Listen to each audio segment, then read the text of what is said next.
यदा यदा हि धर्मस्य ग्लानिर्भवति भारत अभ्युत्थानं धर्मस्य तदात्मानं सृजाम्यहं परित्राणाय साधूनां विनाशाय च दुष्कृतां धर्मसंस्थापनार्थाय संभवामि युगे युगे। कर्म बिना संसार में रह सकता नहीं कोई। मैं भी करता कर्म हूँ, देख सखा तू मोय। शुरू सृष्टि में यज्ञ की आज्ञा दी करतार। यज्ञ कर्म का रूप है, नहीं इस बिन निस्तार। यज्ञ रूप है ब्रह्म का, यह जानत धीमान। जो नर त्यागे कर्म को, सो मूर्ख नादान। जिम कुछ करता कर्म है, न करता तिम कर्म। इस कारण करना भला, बेजर जाना मर्म। प्रेम से बोलिए वृंदावन बिहारी लाल की जय। जय श्री कृष्णा। ओम नमः शिवाय। हरे राम राम राम हरे हरे। हरे कृष्णा कृष्णा कृष्णा हरे हरे। प्रिय भक्तों, आज मैं श्रीमद् भागवत कथा का तृतीय अध्याय सुनाने वाली हूँ। तो प्रेम से श्रीमद् भागवत कथा का तृतीय अध्याय सुनिए। अर्जुन ने पूछा, हे जनार्दन, यदि आपके तप से, कर्म से, बुद्धि से श्रेष्ठ है, तो केशव मुझे इस घोर कर्म में क्यों लगाते हो? मिले हुए वचनों से आप मेरी बुद्धि को भ्रम में डाल रहे हैं। निश्चय करके मुझे बतलाइए, जिससे मैं कल्याण को प्राप्त हूँ। श्री कृष्ण जी बोले, हे निष्पाप अर्जुन, मैं पहले समझा चुका हूँ कि इस लोक में दो प्रकार की निष्ठा कही है। एक तो सांख्य वालों का ज्ञान योग और दूसरा योगियों का कर्म योग। कर्मों का प्रारंभ न रहने से ही कोई निष्कर्म नहीं कहलाता, और कर्मों का त्याग करके संन्यास करने से ही किसी को सिद्धि नहीं मिल जाती। मनुष्य क्षण भर भी कर्म किए बगैर नहीं रह सकता। प्रकृति के गुण ही सब मनुष्यों को कुछ न कुछ कर्म करने में लगाते हैं। जो अज्ञानी कर्मेंद्रियों को रोककर आत्मचिंतन करने के बहाने विषयों की चिंता करता है, वह पाखंडी मिथ्याचारी कहलाता है। हे अर्जुन, जो इंद्रियों को मन से दमन कर और विषयों में प्रवृत्त न होने देकर उनसे कार्य लेता है, वह कर्म योग का अभ्यास कहलाता है और श्रेष्ठ कहलाता है। अपने धर्म के अनुसार नियमित कर्म करो। बिना कर्म किए तुम्हारे शरीर का निर्वाह नहीं हो सकता। हे कौन्तेय, यज्ञ के निमित्त किए जाने वाले कर्मों को छोड़कर जितने कर्म हैं, उनके करने से मनुष्य को बंधन होता है।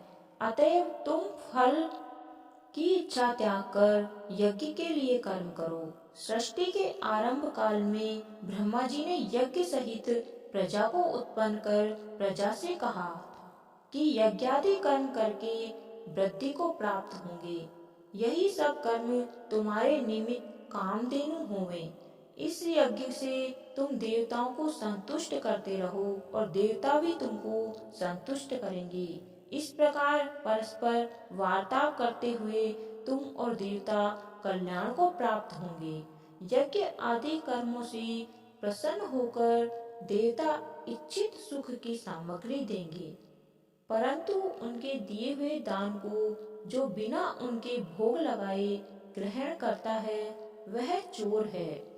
पंच महायज्ञ करके जो शेष बचा हुआ भोजन ग्रहण करते हैं, वे सब पापों से मुक्त हो जाते हैं, और जो अपने निमित्त ही अन्न पकाते हैं, वे पापी पुरुष पाप को ही भक्षण करते हैं। अन्न से प्राणियों की उत्पत्ति होती है। अन्न मेघ से उत्पन्न होता है। मेघ यज्ञ द्वारा जल बरसाता है, और यज्ञ की उत्पत्ति कर्म से होती है। कर्म की उत्पत्ति ब्रह्म से हुई है, और ब्रह्म अक्षर परमात्मा से। इस कारण सदा सब पदार्थों में रहने वाला जो ब्रह्म है, वह सब यज्ञों में प्रस्तुत है। हे पार्थ, इस प्रकार चलाए हुए कर्म के चक्र के अनुसार जो नहीं चाहता है वह पापमय है। जो पुरुष आत्मा में ही रत रहता है और आत्मानंद अनुभव में तृप्त रहता है, उसे कुछ भी कार्य शेष नहीं। वह कोई कर्म करे या न करे, उसका कोई प्रयोजन अथवा लाभ नहीं है और किसी प्राणी से अपना लाभ कर लेने की भी उसे कोई आवश्यकता नहीं। इसलिए तुम भी फल की प्राप्ति की इच्छा त्याग कर कर्तव्य पालन करते रहो। राजा जनक आदि ने भी कर्म सिद्धि पाई है। इसी प्रकार लोक संग्रहण को देखते हुए भी तुमको कर्म करना उचित है। श्रेष्ठ पुरुष जिस कर्म का आचरण करता है, दूसरे मनुष्य उसी मार्ग पर चलते हैं और वह जिसको प्रामाणिक मानता है उसी के अनुसार सब उत्तम मानते हैं। हे पार्थ, तुमको तीनों लोकों में कुछ भी कर्म शेष न रहा और न ही कोई अप्राप्त वस्तु प्राप्त करनी है। फिर भी मैं कर्म करता ही रहता हूँ। यदि हम ही आलस्यमय होकर कर्मों को नहीं करेंगे तो मनुष्य हर प्रकार से हमारे ही पथ का अनुकरण करेंगे। जो मैं ही न करूं तो सब लोग भी न करने से नष्ट हो जाएंगे। इससे मैं ही वर्ण संकरों के उत्पन्न करने का हेतु बनकर प्रजा को नष्ट करने वाला समझा जाऊंगा। जिस प्रकार अज्ञानी फल की इच्छा करके कर्म करता है, वैसे ही फल की इच्छा न करते हुए ज्ञानी को लोक शिक्षा की इच्छा करते हुए कर्म करना उचित है। कर्म में आसक्ति अज्ञानियों की बुद्धि में ज्ञानी भेदभाव उत्पन्न न कर, परंतु आप स्वयं करता हुआ उससे भी प्रसन्न पूर्वक कर्म करावे। हे अर्जुन, सब कर्म प्रकृति के गुण से ही उत्पन्न होते हैं, परंतु जिनकी बुद्धि अहंकार से भ्रष्ट है, ऐसे मूर्ख लोग समझते हैं कि हम करता है, परंतु गुण और कर्म के विभाग को सच्चा तत्व जानता है। वह ज्ञानी पुरुष यह समझकर इसमें आसक्त नहीं होता कि गुणों का यह खेल आपस में हो रहा है। हे अर्जुन, आध्यात्म बुद्धि से सब कर्मों को तुम मुझ में अर्पण करके कर्म फल की आशा छोड़कर संग्राम करो। जो पुरुष श्रद्धा पूर्वक मेरे वचनों पर दोष दृष्टि न करके मेरे इस मत के अनुसार आचरण करते हैं, वे लोग कर्म बंधन से निश्चय मुक्त हो जाते हैं। और जो अज्ञानी इस मत पर दोष दृष्टि करते हुए इसको ग्रहण नहीं करते, वे संपूर्ण ज्ञान से रहित हैं। उनको नष्ट हुआ जानो। अपना कठिन धर्म भी दूसरों के सहज धर्म से हितकर होता है। स्वधर्म में मरना भी कल्याणकारक है, परंतु अन्य धर्म भयानक है। अर्जुन बोले, हे कृष्ण, पुरुष को पाप करने की इच्छा न होते हुए भी कौन से उसे बलात्कार पाप के मार्ग में प्रवृत्त करता है। श्री कृष्ण बोले, हे अर्जुन, रजोगुण से उत्पन्न होने वाला काम और क्रोध मनुष्य को पाप मार्ग में ले जाता है। इन्हें करके उत्पन्न इच्छा कभी तृप्त नहीं होती। ये महापापी और घोर शत्रु हैं। जैसे धुआं से अग्नि, धूल से दर्पण और झिल्ली से गर्भ का बालक ढका रहता है, उसी प्रकार विषय की इच्छा से आत्मज्ञान ढका हुआ है।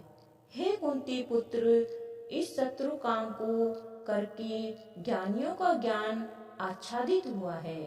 इंद्रिय, मन और बुद्धि इस काम के आश्रय स्थान है।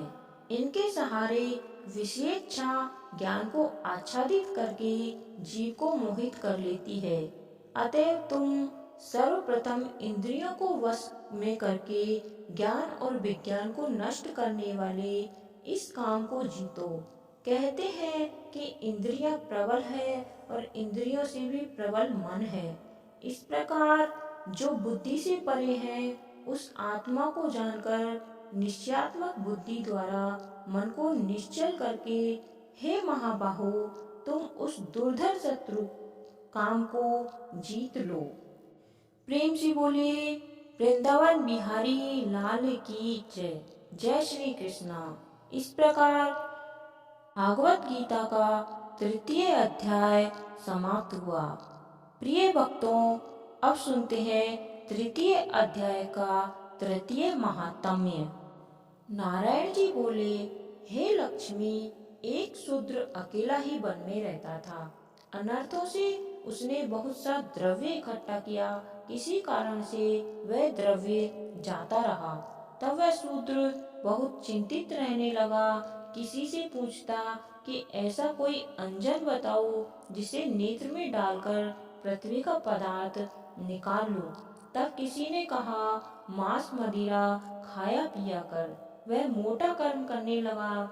एक दिन धन की लालसा कर चोरी करने गया। रास्ते में चोरों ने मार दिया। अनंतर उसे प्रेत की योनि पाई। उस प्रेत योनि में उसे बड़ा दुख हुआ। एक बट के वृक्ष पर दिन रात चिल्लाया करता कि कोई ऐसा भी है जो मुझे इस अधम देह से छुड़ावे। कुछ समय बाद शूद्र की स्त्री से पुत्र जन्मा। जब उसका पुत्र बड़ा हुआ तो एक दिन अपनी माता से उसने पूछा, मेरा पिता क्या करता था और देहांत किस प्रकार हुआ।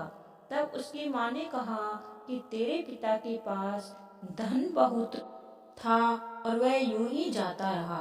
एक दिन धन की लालसा से चोरी करने गया, परंतु मार्ग में चोरों ने उसे मार डाला। तब उसने कहा, हे माता, उसकी गति कराई गई थी। तब माता ने कहा, नहीं। फिर कहा, हे माता, उसकी गति करानी चाहिए। यह कह पंडितों से पूछने लगा और प्रार्थना करी, हे स्वामी, मेरे पिता एक दिशा में जाकर मृत्यु को प्राप्त हुआ है, उसका उद्धार किस प्रकार होगा। तब पंडितों ने कहा, जी जाकर उसकी गया कराओ, तब पितरों का उद्धार होगा। यह सुन माता की आज्ञा लेकर गया जी में गमन किया। प्रयागराज का दर्शन स्नान करके फिर आगे को चला। रास्ते में एक वृक्ष के नीचे बैठा। वहाँ उसको बड़ा भय हुआ। वृक्ष वहाँ था जहाँ उसका पिता प्रेत की योनि को प्राप्त हुआ था। उसी जगह में चोरों ने उसको मारा था। तब उस बालक ने अपना गुरु मंत्र पढ़ा। उसका एक और भी नियम था, वह एक अध्याय श्री गीता जी का नित्य पाठ किया करता था। उस दिन उसने श्री गीता जी के तीसरे अध्याय का पाठ उस वृक्ष के तले बैठकर किया। वह उसके पिता ने प्रेत योनि में सुना। सुन के उसकी प्रेत देह छूट गई और देव देही पा गई। स्वर्ग से विमान आया। वह विमान पर चढ़कर उसके सामने आया। आकर आशीर्वाद दिया और कहा, हे पुत्र, मैं तेरा पिता हूँ जो मरकर प्रेत हुआ था। इस तेरे पाठ करने से मेरी यह देव देही हुई है।